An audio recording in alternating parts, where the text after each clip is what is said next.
And now it's my pleasure to hand over the floor to the President of Kosovo, Vjosa Osmani. Thank you, dear President Ahmed, dear President Zelensky, colleagues. Throughout history, the glory of humankind has been defined by the resilient, the brave, and those who, in the face of overwhelming odds, never surrendered. But it is especially shaped by those who, with unwavering conviction, believed in the power of peace and the enduring strength of our shared humanity. These individuals remind us that our greatest triumphs come not from might, but from our ability to foster hope, compassion, and unity.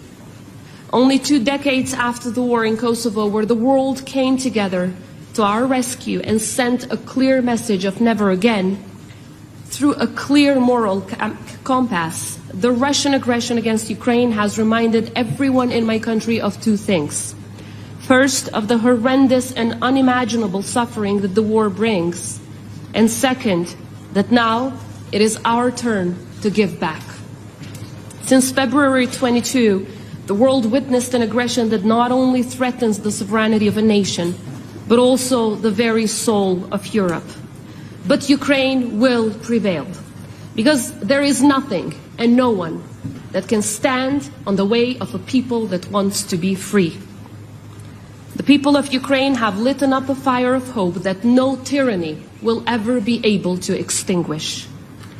As a nation that was devastated by the suffering of war, I want to point out that this moment demands that we stand firm, ensuring that our commitment is measured not in days or months, but in the steadfastness of our support until Ukraine's sovereignty is restored and just peace prevails.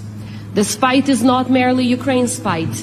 It is the battle for our shared values and the ideals that today are under siege, but are as enduring as the spirit of those who defend them. We've offered Ukraine support in all fronts, from the human dimension to military aid.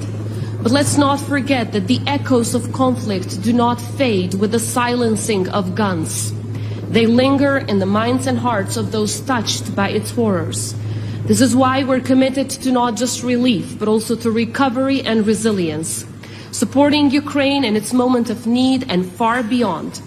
Recovery doesn't just mean rebuilding the buildings, but also the human spirit of those who suffered most.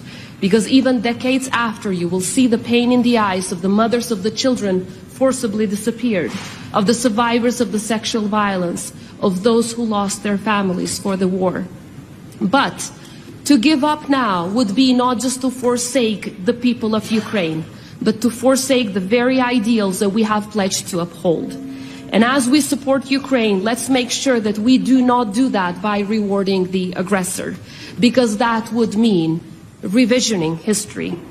Colleagues, 25 years ago, I was a child of war, deported from her house, hiding from the shelling of the aggressor in the mountains, holding a little radio in my hand, listening alongside many other children, while leaders like yourselves were discussing whether to come to our rescue or not. Later on, I became a refugee. But you did come to our rescue. Your countries did not turn a blind eye to our suffering. You came to our rescue, and you gave me a chance to come back now, 25 years after, and thank you for becoming our saviors. I hope you give that same chance to the children of Ukraine. Thank you.